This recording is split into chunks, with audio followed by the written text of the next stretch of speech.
नल पुराण इतिहास के 84वें एपिसोड में आप सभी श्रोताओं का, भक्तों का और सब्सक्राइबर बंधुओं का एक बार फिर से स्वागत और हार्दिक अभिनंदन है।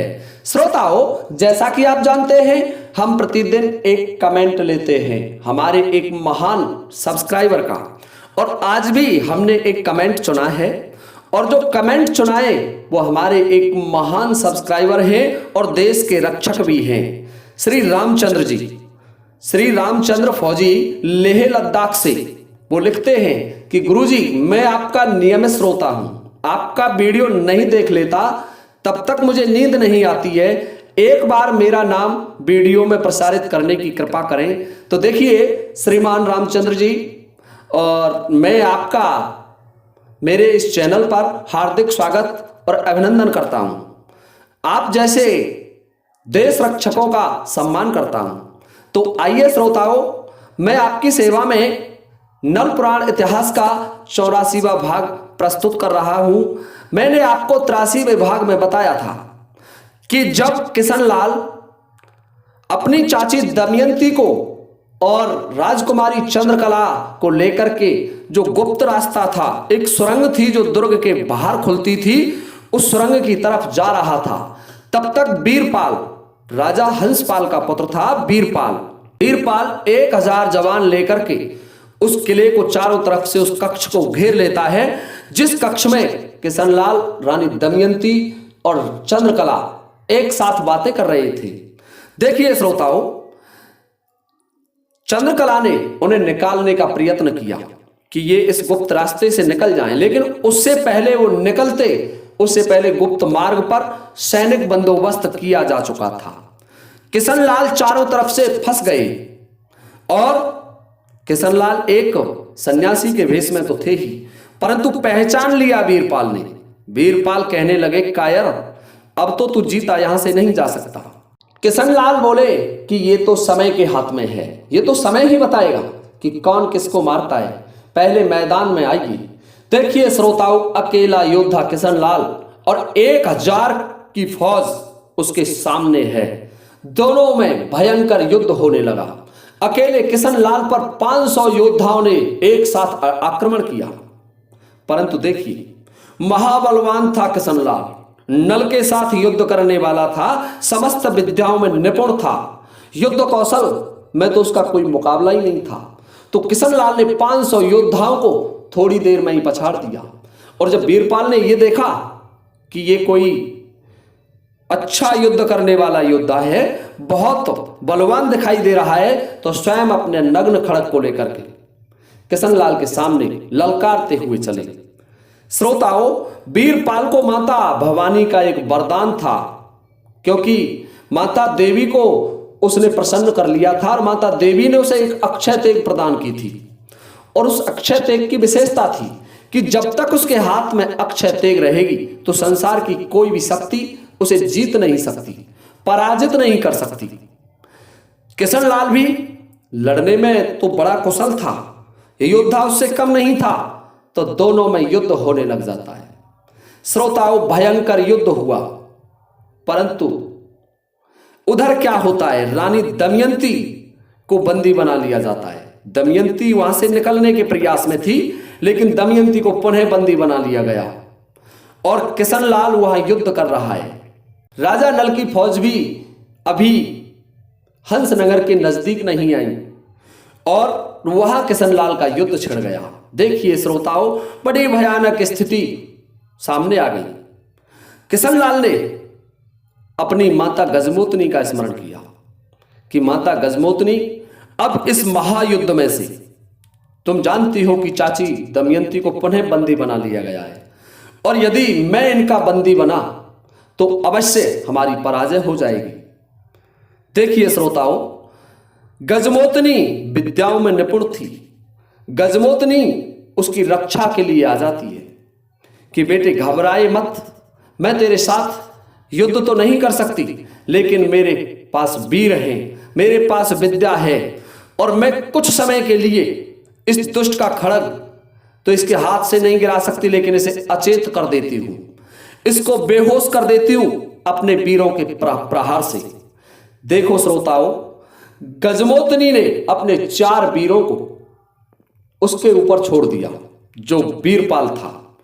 वीरपाल समझ नहीं पाया कि मेरे साथ क्या हो रहा है, और वीरपाल को उन वीरों ने धरनी पर गिरा दिया, अचेत हो गया। और श्रोताओ, यही मौका तो किशनलाल चाह रहा था। बड़ा कुशल योद्धा था लड़ने में, और एक झटके में उसके हाथ से तेगा को छीन लिया। माता भवानी की अक्षय तेग किशनलाल के हाथ में आ गई, और वीरपाल को जब होश आया तो सामने देखा कि किशनलाल के हाथ में तो उसकी अक्षय तेग लगी हुई है, जो माता भवानी की दी हुई तेग है। वीरपाल ने उसे समझाया कि कायर, तू मेरे तेगा को खुसा करके मेरे तेगा से युद्ध करेगा। किशनलाल कहने लगा, देखिए, वीर तो उसी को कहते हैं जो दूसरे के हाथ से अस्त्र को छीन ले और उसे अपने काम में ले ले, अपने उपयोग में ले ले। अपने अस्त्र से युद्ध करना तो सब दुनिया जानती है, हर कोई योद्धा युद्ध कर सकता है, लेकिन जिसके हाथ में अस्त्र ना हो और दूसरे के अस्त्र को छीन ले, युद्ध करने की कला तो वही मानी जाती है। कायर, युद्ध कर, मैदान में आ। वीरपाल समझ जाता है कि ये कोई छोटा मोटा योद्धा नहीं है। जब इसने मेरे हाथ से मेरी अक्षय तेग छीन ली तो ये अवश्य मुझे पराजित कर देगा।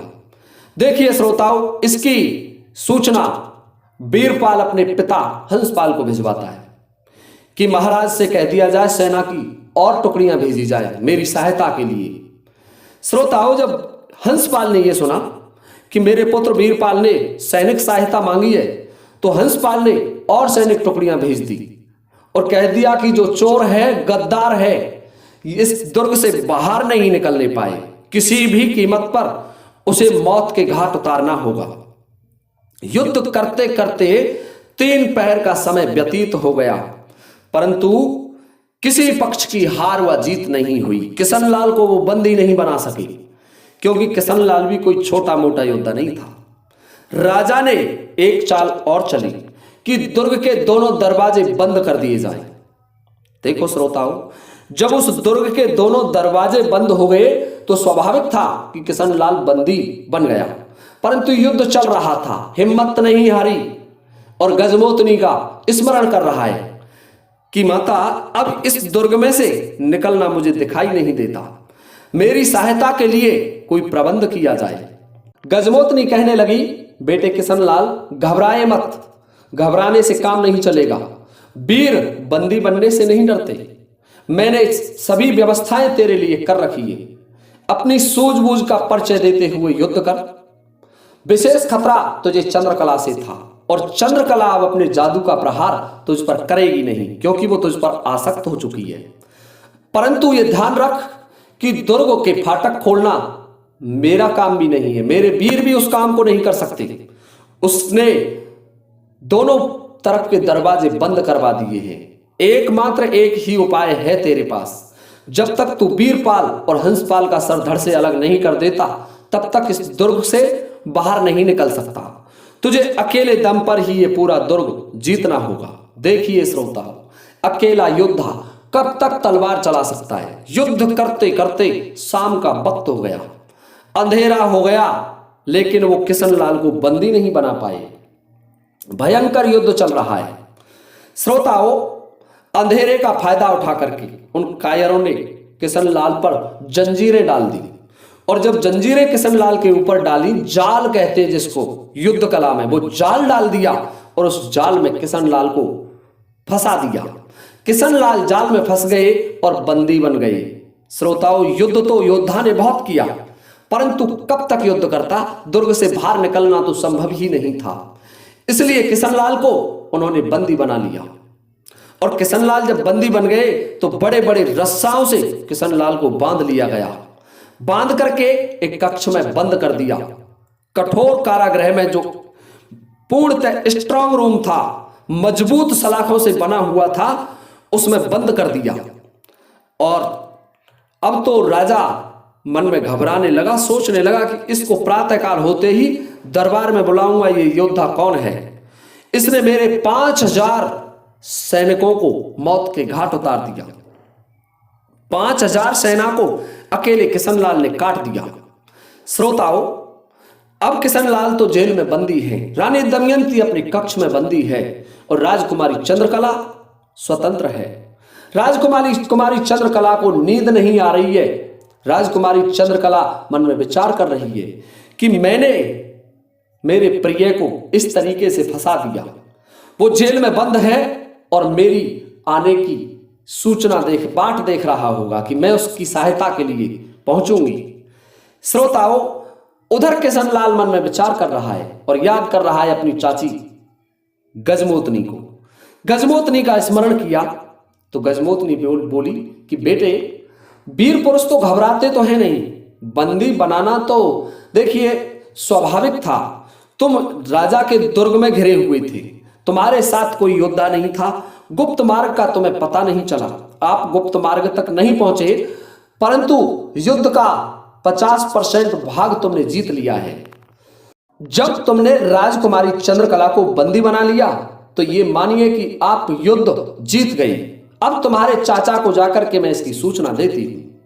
हे श्रोताओं, अब तो रानी गजमोतनी वहां से चलती है और महाराज की फौज, जहां राजा नल की फौज पड़ी हुई थी, स्वयं महाराज वासुकी, नल के मित्र मनसुख और स्वयं महाराज नल सेना के साथ युद्ध करने के लिए हंसनगर पर चढ़ाई करने के लिए अपनी सेना लेकर के आ रहे थे।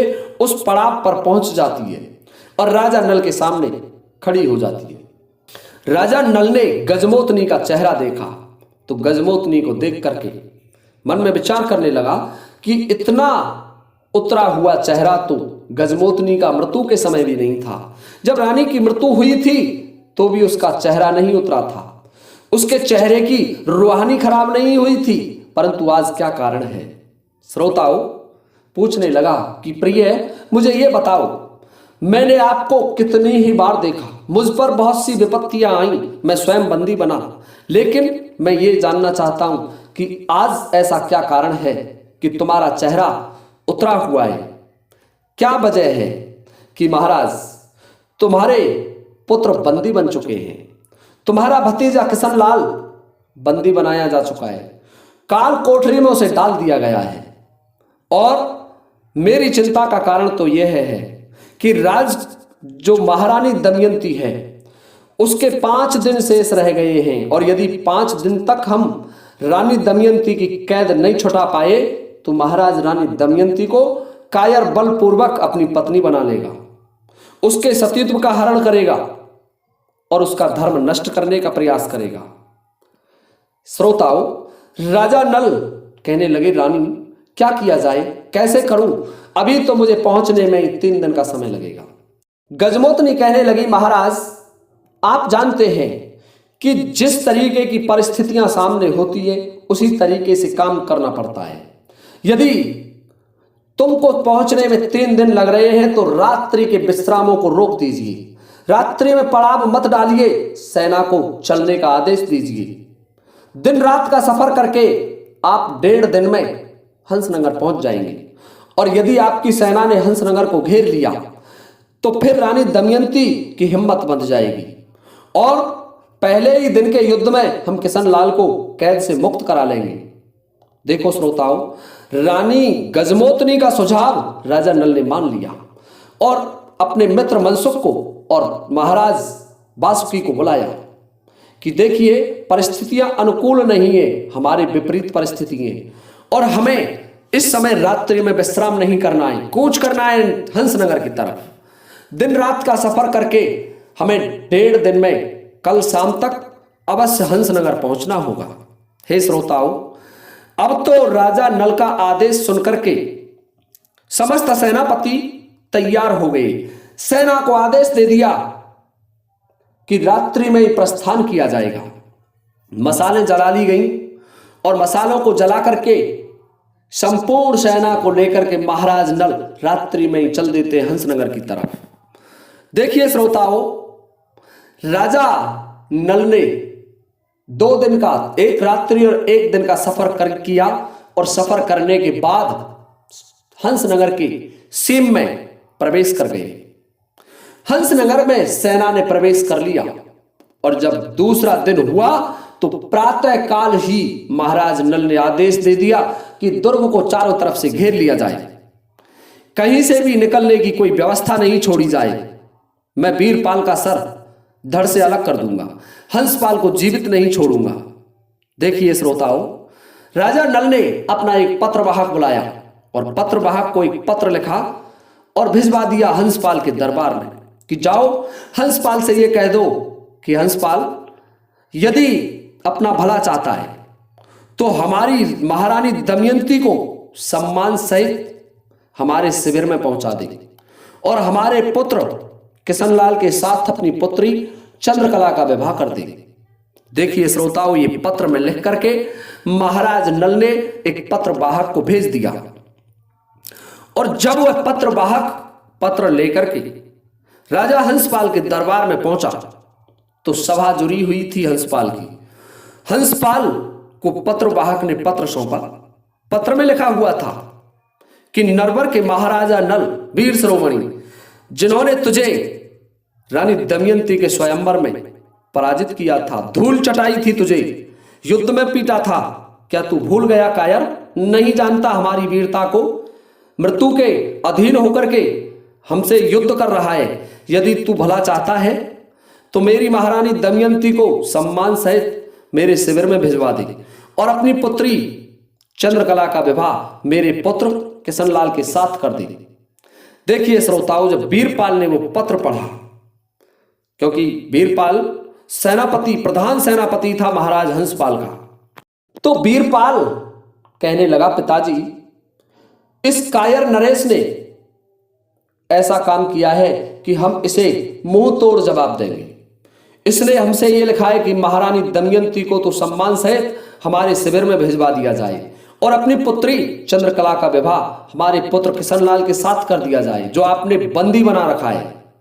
श्रोताओं, राजा हंसपाल ने जब अपने पुत्र की बात सुनी तो पत्रवाहक से कहा कि पत्रवाहक, यदि आप दूत नहीं होते, पत्र लेकर आने वाले नहीं होते, तो आप जीवित नहीं होते, आपका यह सर धड़ से अलग होता। परंतु राजाओं का यह सिद्धांत है कि पत्रवाहकों को नहीं मारते। आप अपनी खैर चाहते हो तो जाइए, मेरे पत्र को लेकर के जाओ और जाकर के अपने महाराज को यह पत्र भेज देना। और हंसपाल ने उस पत्र में लिखा कि राजा नल, हम आपकी एक भी बात मानने के लिए तैयार नहीं है। रानी दमयंती को हमारी महारानी बनना पड़ेगा। केवल 4 दिन का समय बाकी है। 4 दिन बाद तुम्हारी रानी हमारी पटरानी होगी और तुम्हारा बंदी पुत्र हमारे हाथों से मौत के घाट उतार दिया जाएगा। यदि तुम्हें शक्ति और सामर्थ्य है तो आक्रमण करो। उस पत्र को लेकर के पत्रवाहक पुनः महाराज नल के पास आ जाते हैं। महाराज नल से कहा, महाराज नल को जब पत्रवाहक ने वो पत्र दिया, जब महाराज नल ने वो पत्र पढ़ा तो पत्र पढ़ करके अपने प्रधान सेनापतियों को एकत्र किया और दरबार में 7 पान का बीड़ा डलवाया कि मेरा कौन सेनापति ऐसा है जो अपने नेतृत्व में सेना लेकर के जाएगा और वीरपाल जो उसका प्रधान सेनापति है उसे बंदी बना के लाएगा।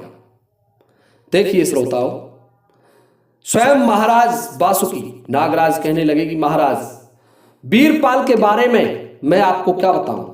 वीरपाल पर माता भवानी की अक्षय तेग है और उस अक्षय तेग के सामने कोई छोटा मोटा योद्धा तो टिक ही नहीं सकता। इसलिए हे राजन, स्वयं आप और हम दोनों आज युद्ध का मोर्चा संभालेंगे और यदि वीरपाल पराजित हो गया तो हंसपाल को बंदी बनाने में हमें कोई तकलीफ नहीं होगी। हम मात्र 3 दिन में युद्ध समाप्त कर देंगे और राजा को मजबूर कर देंगे कि वो अपनी पुत्री का विवाह हमारे राजकुमार के साथ करेगा। हे श्रोताओं, स्वयं महाराज नल और महाराज वासुकी दोनों ने सेना की कमान संभाली, अपने हाथ में सैनिक व्यवस्था ली। राजा मनसुख को वहीं छोड़ दिया कि आप जो शिविर लगे हुए हैं इनकी सुरक्षा करेंगे। युद्ध के कुछ नियम होते थे। सेना को 4 भागों में विभाजित किया जाता था क्योंकि सेना का एक क्रम बनाना पड़ता था। एक दिन सैनिक युद्ध करते तो दूसरे दिन उन्हें आराम दिया जाता था। हे श्रोताओं, इसलिए स्वयं महाराज वासुकी और नल ने कमान संभाली। नल ने अपना वीर वरण घोड़ा संभाला और सेना को आदेश दे दिया कि इस दुर्ग को तोड़ दिया जाए। श्रोताओं, उधर जब हंसपाल को यह पता चला कि नल ने आक्रमण कर दिया है और सैनिक टुकड़ियों के साथ चारों ओर से हमारे दुर्ग को घेर लिया है, तो वीरपाल को बुलाया और वीरपाल से कहा, बेटे वीरपाल, यदि आज के युद्ध में महाराज नल बंदी बन जाता है तो ये मानिए कि हम ये युद्ध जीत जाएंगे, और यदि नल को हम बंदी नहीं बना पाए तो युद्ध हार जाएंगे। श्रोताओं, वीरपाल कहने लगा, पिताजी आप जानते हैं कि मेरे पास अक्षय तेग है और अक्षय तेग से पार पाना आसान काम नहीं है। हंसपाल कहने लगे, बेटे ठीक है, परंतु तुम जानते हो मैंने राजा नल को देवताओं से युद्ध करते हुए देखा था। समस्त देवता मैंने देखा कि राजा नल की तेग के सामने भाग रहे हैं। राजा नल पर 7 धार की तलवार है। जो वीर वरण घोड़ा पर सवार होगा और उसके हाथ में 7 धार की तलवार होगी, उस तलवार के सामने छोटी मोटी तलवारें नहीं टिकती पुत्र। वीरपाल कहने लगा, पिताजी युद्ध के मैदान में इसका पता चलेगा। श्रोताओं, 60,000 की फौज लेकर के वीरपाल दुर्ग के बाहर आ जाता है। देखिए श्रोताओं, दोनों तरफ की सेनाएं युद्ध के मैदान में आ जाती हैं। उधर तो महाराज नल और वासुकी और इधर वीरपाल 60,000 की फौज लेकर के। परंतु यहां से आगे का वर्णन मैं आपको अगले वीडियो में लेकर के उपस्थित हो जाऊंगा। तब तक के लिए आप सभी से चाहता हूं इस वीडियो को समापन करने की अनुमति। इसी के साथ जय हिंद, जय भारत।